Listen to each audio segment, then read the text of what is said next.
Bonsoir et bienvenue dans votre nouvelle émission Planète Sahara. Alors, comme son nom l'indique, c'est une émission qui vous invite à découvrir une planète d'un monde fascinant. Un livre d'ouverture, de partage et de découverte. Nous espérons vraiment vous faire voyager à travers le temps et l'espace à la découverte de soi. Chaque émission, un invité viendra ici nous parler du Sahara à travers son regard. Pour ce numéro, nous nous sommes déplacés vers Timiaouine, une région vraiment à la frontière malienne, à l'extrême sud de notre pays, dans la localité d'Adrar. Pour la première partie de ce documentaire, nous allons voir le long chemin périlleux d'Adrar à Timiaouine. Deuxième partie, la découverte de la région. Et la troisième partie sera développée par notre invité. Allez, sans plus attendre, c'est un documentaire réalisé par Bouzid Ould Houssine, compté par Abdelghani Touaibi, intitulé « Si Timiaouine m'est compté, bon voyage !» Lorsqu'on franchit pour la première fois les portes d'Adrar, on est tout de suite saisi par la couleur particulière au ton rougeâtre qui domine dans les constructions à l'architecture typique de la ville. Le centre-ville est construit dans un style soudanais. Nous sommes ici aux portes de l'Afrique noire. La quiétude se lit sur le visage des passants. L'impression est que rien ne bouge. Pourtant, tout se meut. Un tour au marché. Il est bien achalandé. Les arômes des épices remplissent l'atmosphère de senteurs prégnantes et toujours délicates. Un parfum d'exotisme flotte dans l'air.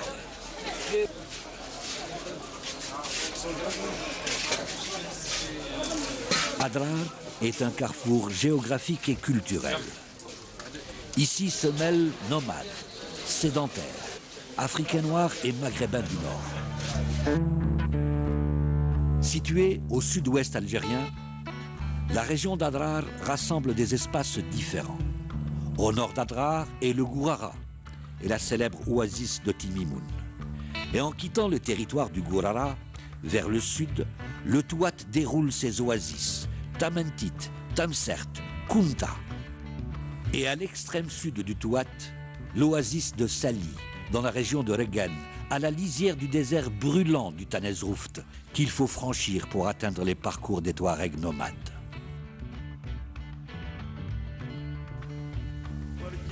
À 150 km au sud d'Adrar, notre équipe de tournage atteint cette oasis au milieu de l'après-midi. Sali. Là, tout n'est que sable ocre, jardin inattendu et murmure d'eau limpide de Fougara. L'eau qui ruisselle aboutit dans une sorte de peigne répartiteur. Elle alimente en débit étudié les différents carrés de culture vivrière, insoupçonnables dans ces contrées désertiques.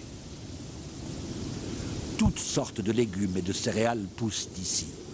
Fèves, carottes, tomates, blé, maïs, etc. Là, point de luxe, certes, mais cela ne manque ni de calme, ni de volupté.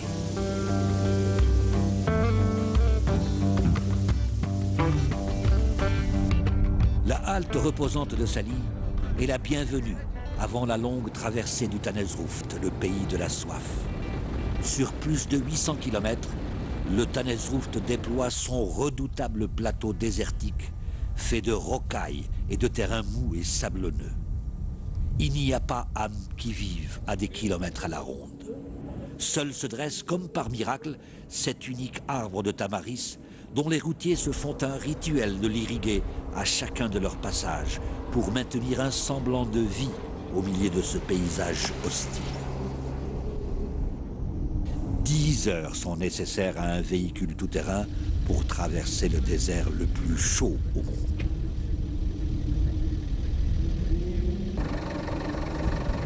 Précaution vitale. Les véhicules transportent leur propre ravitaillement en fioul.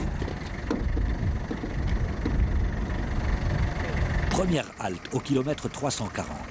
Nous sommes ici sous le tropique du Cancer.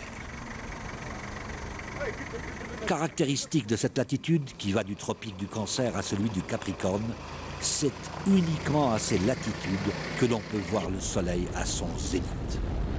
Mais devant un tel paysage inhospitalier, on ne peut s'empêcher de penser à la formidable endurance et ingéniosité que possédaient jadis et encore aujourd'hui les caravaniers et les nomades qui sillonnent le désert, reliant l'Afrique du Nord à l'Afrique noire.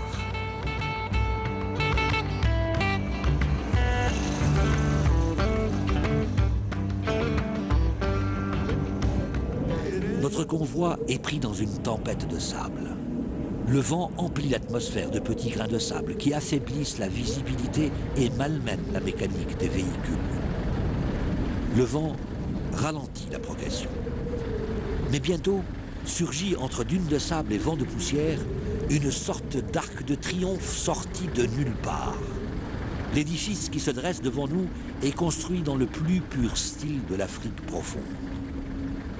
Nous sommes à la frontière algéro-malienne. Lorsque vous traversez ces espaces à grande vitesse, bien des choses vous passent par la tête et bien des questionnements sur cet univers austère. Comment, en effet, des populations sans domicile fixe peuvent-elles se mouvoir dans ces espaces rudes, mener une vie de nomade, assurer leur subsistance et surtout produire et porter une culture qui ne cesse de nous étonner? Au fur et à mesure que l'on avance, le paysage change. Nous arrivons à un point d'eau. L'eau demeure le souci principal chez les nomades. Elle détermine les mouvements et les déplacements des éleveurs. Considérée comme un excellent pâturage pour les dromadaires et les chèvres, cette plante aux fleurs violettes est appelée halwet en tamashek et djirjir en arabe et en français.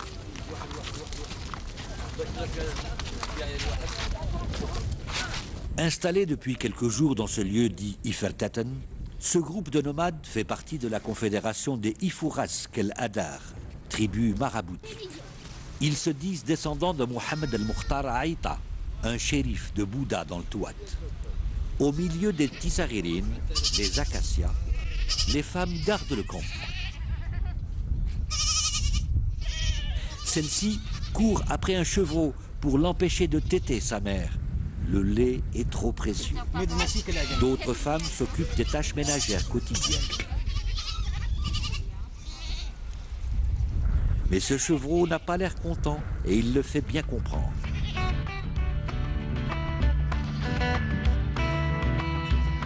De retour sur notre plateau, un plateau qui a été conçu rien que pour notre émission. D'ailleurs, je tiens à remercier le gérant de l'établissement La Maison du Couscous. Je me tourne vers notre invité, Monsieur Dida Badi, Ag Hamadine, vous êtes anthropologue. Merci d'avoir accepté notre invitation. Merci de m'avoir invité. Je vous en prie. D'ailleurs, on vient de voir maintenant la première partie du documentaire. Et ce qui peut un peu étonner ou choquer le téléspectateur, c'est cette femme nomade qui empêche le petit chevreau de téter sa mère. Pouvez-vous nous parler un peu du quotidien de ces nomades dans la vie de tous les jours? L'Hadar se prolonge de part et d'autre des frontières algériennes et maliennes. Et cette partie, donc, de Touareg Al-Hadar, se situe justement aux environs, donc, tout autour des communes de Timiaouine, Tinzawaten et Bourj Bajimarta que nous avons vu donc, dans les films. La vie d'un nomade Touareg se ressemble un peu partout, que ce soit que la Hagar ou que la Ger ou que la Dar. Ça veut dire qu'il y a une certaine division du travail, une division donc, selon les genres, entre les hommes et les femmes. Les femmes s'occupent donc de toutes les tâches qui relèvent de la tente, de la confection de la tente, de sa gestion et puis des chèvres. Les chèvres, y compris donc les chevreaux, etc. Les hommes, eux, s'occupent plutôt du dromadaire, des voyages, de la caravane, donc du monde extérieur. Donc c'est eux qui voyagent dans les pays sahéliens ou autres. C'est eux qui représentent donc la communauté à l'extérieur de frontières, des aires de nomadisation. On garde les chevreaux séparés de leur maman et on les garde auprès du campement et c'est la femme qui s'occupe donc de leur gardiennage. et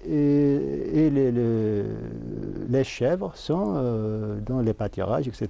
C'est pour garder peut-être le lait, pour garder beaucoup plus. Oui, pendant la journée. Voilà, oui. pour la journée. Ce n'est que l'après-midi, à la fin, quand les jours déclinent et les chèvres rentrent au campement. Donc, et là, on procède d'abord à la traite avant de libérer donc, les chevreaux qui vont aller téter. Très bien, alors si vous permettez, maintenant on va découvrir maintenant la deuxième partie de notre documentaire et maintenant nous arrivons vers la région de Timiaouine. On revient juste après ça.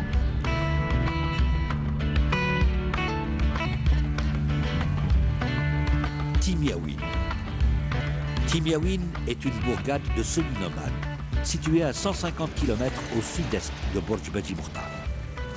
Stationnés au milieu de cette placette, ces animaux sont en attente de leur berger, la Madane. Ici, les éleveurs confient leurs troupeaux à un berger salarié.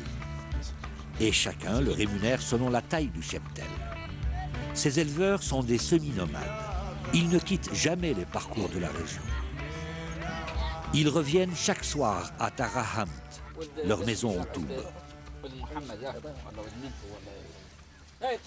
Des petits commerces de fortune se sont installés qui permettent l'échange de produits de stricte nécessité. Ce sont là les prémices d'une vie de sédentaire. Demain, peut-être Timiaouine deviendra-t-elle une des petites villes du sud algérien.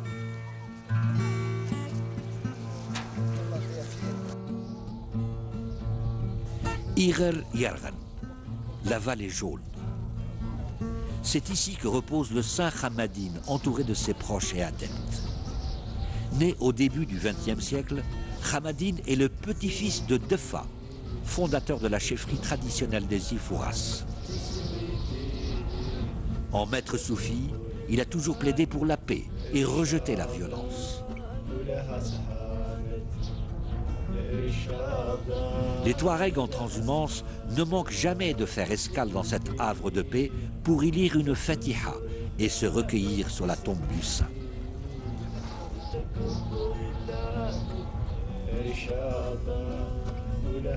Différent des autres qobbas de Marabout, le mausolée de Hamadine ne possède pas de coupole, pas de tissu qui recouvre le tombeau, pas d'étendard non plus, juste un amas de pierre.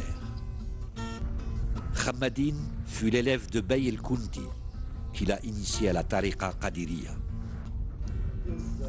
Et devant cette immensité, où rien ne vient troubler l'esprit, nos pas nous mènent irrésistiblement vers cette ère de méditation. Les enseignements de Hamadine résonnent encore, lui qui prenait la non-violence. Sa philosophie l'invitait à s'éloigner le plus possible de la violence, à la contourner comme on contourne un arbre pour le dépasser. À propos de dépassement de soi, ce nomade solitaire, venu sans doute de loin, il est ici pour quelques jours, avec pour seuls accessoires sa selle de dromadaire, de quoi se sustenter et le Coran. S'imprégner de la parole de Dieu dans cet espace dépouillé place cet homme dans une dimension spirituelle à l'échelle cosmique. De retour sur notre plateau Planète Sahara, toujours avec notre invité, Monsieur Dida Badi. Alors, dites-nous, on vient d'arriver à la ville de Timiaouine, petite localité certes, mais 4000 habitants, qui se développe de jour en jour. Pouvez-vous nous parler un peu de cette localité Timiaouine? Oui, Timiaouine, la commune de Timiaouine qui fait partie donc, de la daïra de Tinedok, pour Beji Mokhtar, dans la wilaya d'Adarar, et les points de ralliement donc, des nomades Kaladar qui habitent donc, dans les environs. Et elle a été fondée dans les années 60. Ça a été d'abord un poste militaire français. Avant ça, ça a été d'abord un puits. Il y avait un puits qui s'appelait donc Insimo. Et après donc, la colonisation, les militaires français sont venus installer leur poste de contrôle pour contrôler les voies caravanières à travers le Sahara. Et dans les années 60, donc, notamment avec les sécheresses de 68, 73, etc., les nomades des environs ont commencé à s'installer petit à petit autour du puits. Et puis, c'est comme ça que la ville de Timyaouen donc, a été fondée donc, par les nomades. Et puis est devenu par la suite un centre commercial important où des commerçants du Touat et Gourara venaient aussi pour échanger les produits agricoles. Une espèce de carrefour. Voilà, les produits agricoles, donc notamment les dattes séchées contre du bétail sur pied. Et puis aussi les caravaniers qui venaient donc, à l'époque du Mali venaient aussi échanger leur bétail contre donc, des produits agricoles ou des produits manufacturés, etc. Très bien. Et petit à petit, donc, les caravanes ayant disparu, donc c'est devenu un carrefour aussi du commerce transfrontalier, notamment par des camions qui allaient au Niger, au Mali, etc. Et ces dernières années, donc après le déclin d'une autre ville qui s'appelle Khalil, sur les frontières avec les Mali et l'Algérie, Timyaouen commence donc à avoir de l'importance, notamment maintenant on organise un festival dédié au dromadaire, donc à la culture du dromadaire depuis maintenant 5 ans. Des nomades Touaregs des Ifouras et de la Hagar se sont déplacés pour l'occasion.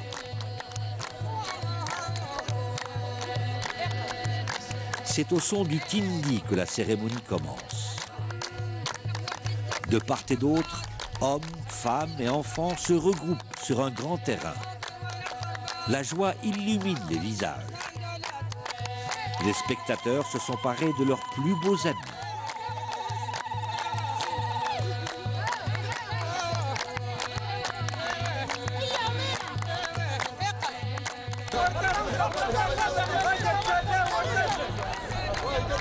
Et voilà que l'on donne le signe de départ d'une course qui s'annonce très disputée. Les supporters ne manquent pas d'enthousiasme. Chacun est venu pour supporter les siens. Les dromadaires déploient leur course et semblent fièrement reléguer en arrière-plan les véhicules tout-terrain rangés derrière les spectateurs.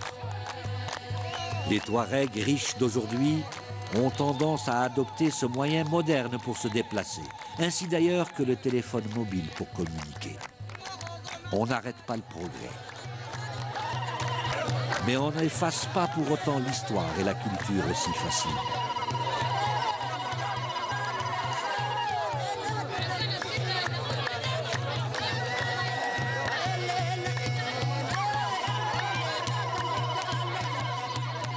Timyaouen maintenant commence donc à avoir de l'importance, notamment pour les communautés qui habitent soit dans les environs ou celles qui viennent du côté malien ou du côté algérien des frontières. Maintenant, il y a une mairie, il y a toutes les infrastructures de base, etc., l'électricité, l'eau et tout ça, oui. D'ailleurs, Timyaouen, le terme Timyaouen signifie les sources d'eau, parce qu'il y avait énormément d'eau à l'époque sur place. D'accord, justement, merci pour la transition. On va parler maintenant d'un des points d'eau essentiels à la région, à une quarantaine de kilomètres, je pense, c'est Ingzel. C'est Ingzel, oui, c'est un puits. C'est un puits l'un des plus importants de la région, ce n'est pas le seul. C'était aussi un point de parcours pour les nomades. Il l'est toujours, mais maintenant, il commence déjà à voir apparaître là-bas un petit centre urbain. Donc, il y a déjà des maisons qui, depuis maintenant 5 ans, qui commencent à se construire là-bas. Et aussi, ça se situe donc en amont de Timyaouen, dans la vallée d'Agdem, qui est une vallée très importante, qui est l'affluente du Oued Tamaracet, qui tire sa source donc, du Hagar, carrément, et puis qui se jette jusqu'à dans le fleuve Niger, à côté de Tombouctou. Donc c'est une vallée très importante pour les nomades, parce qu'il y a beaucoup de végétation, et les nomades aussi ils nomadisent souvent. Et c'est aussi, comment dirais-je, un point, une étape sur la voie caravanière, une étape très importante entre le Hogar et la région de l'Adar et le reste donc du Sahel et du nord du Sahara aussi. Donc les nomades sont à peu près autour de ce puits-là. C'est un puits qui se situe au piémont du massif de l'Adar. Donc il y a de l'humidité, de la végétation, il y a beaucoup d'arbres là-bas, vous avez vu des forêts carrément insoupçonnées, quoi, qu'on a vraiment pas l'habitude de voir quand on traverse par exemple les Tanzrouf et qu'on arrive à Ingazal, on est impressionné par la végétation et un petit paradis. Ouais, un petit paradis, oui, ça c'est bon.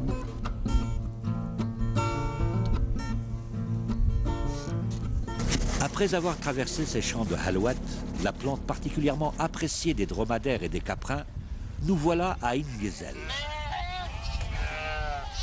Situé à 60 km de Timiaouine, Ingezel est l'unique endroit qui possède un puits de toute la région entre Timiaouine et la frontière avec le Mali.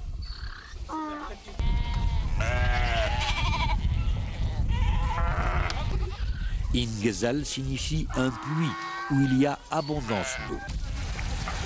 Ici, on puise l'eau à la Takerkert. Takerkert, un mot qui nous renvoie à cette méthode de puiser l'eau de ces puits profonds. On fait passer une corde par une poulie de bois. L'extrémité de la corde est attachée à un récipient. Puis, l'autre bout de la corde est tiré par un dromadaire.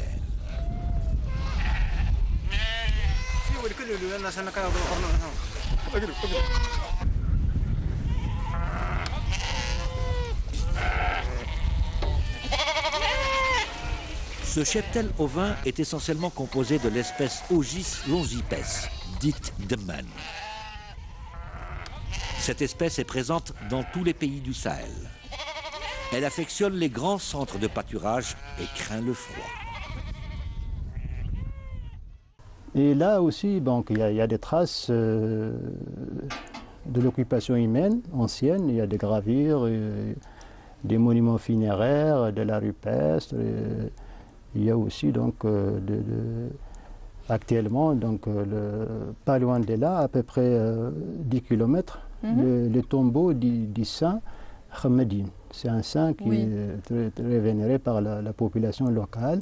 Et on raconte que c'est grâce à lui, sa baraka, parce que c'est un militant de la non-violence. La non-violence, et puis pour la protection des arbres. C'est donc, voilà. Ben, c'était un militant de notre environnement d'ailleurs, déjà quelques années auparavant alors.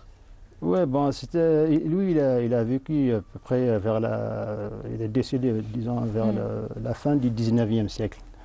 Donc, il a fait partie de toute une voie soufie Donc, on voit ça d'ailleurs. La non-violence, la protection de l'environnement, etc. Il y a beaucoup d'histoires autour de ces saints. Et puis, on dit qu'il a parlé de sa tombe, quoi. À partir de sa tombe, il a parlé pour dire, pour prôner la non-violence et la protection de l'environnement. C'est pour cela que les gens là-bas respectent toujours sa parole et puis la protection de l'environnement. C'est donc vous lancez une invitation à venir découvrir la région de Timiaouine. C'est une invitation à un voyage assez incroyable. D'ailleurs, je tiens vraiment à vous remercier, Monsieur Didabadi, d'avoir été parmi nous aujourd'hui. Je rappelle que vous êtes anthropologue. Je tiens aussi à vous remercier, vous, chers téléspectateurs, de nous avoir suivis. Merci aussi à Amine Badawi, le gérant du restaurant La Maison du Couscous, de nous avoir si chaleureusement accueillis. Avant de vous laisser, un proverbe touareg qui dit « Vaut mieux marcher sans savoir où aller que de rester assis sans rien faire ». Salam.